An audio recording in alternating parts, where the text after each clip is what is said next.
So guys, আমরা আজকে আসলাম একটা চর বাড়িতে। সো এটাকে আমার মাঝে মাঝে শহর মনে হয়, যে এখানে যেহেতু আমি বসবাস করি। সো জায়গাটা আসলে অনেক সুন্দর, অ্যান্ড আমার কাছে এটাকেই শহর মনে হয়।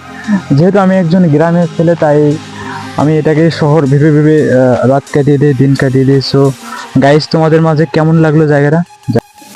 গাইস, এটাই হচ্ছে আমাদের শহর এলাকা। সো এখানেই আমরা বসবাস করি। আর তোমরা যারা যারা পারো এদিকে একটু আসবা, দেখিও একটু দেখিও যে আসলে আমি এই এলাকায় বসবাস করি। তোমরা হয়তো যারা ভাবো যে আমি শহরে বসবাস করি বা ভালো জায়গায় বসবাস করি, আসলে তা না, আমি এখানেই বসবাস করি। অ্যান্ড এখানে আমার বাড়ি। আমি মাঝে মাঝে আর কি একটু ভুট্টা বাড়িতে আসি, সো কিছু কাজ করার জন্য।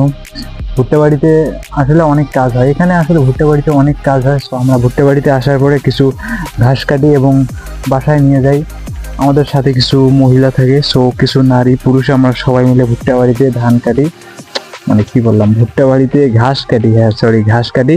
এবং ভুট্টার গাছও মাঝে মাঝে ভেঙে যায়। অ্যান্ড আমাদের হ্যাঁ, আমরা কিছু নারী পুরুষ মিলে কিছু কাজ করে তারপর চলে যাই। গাইজ, এই ছিল আমাদের আজকের ভিডিও। অ্যান্ড লাইক করো অ্যান্ড কমেন্ট করো। Bye bye.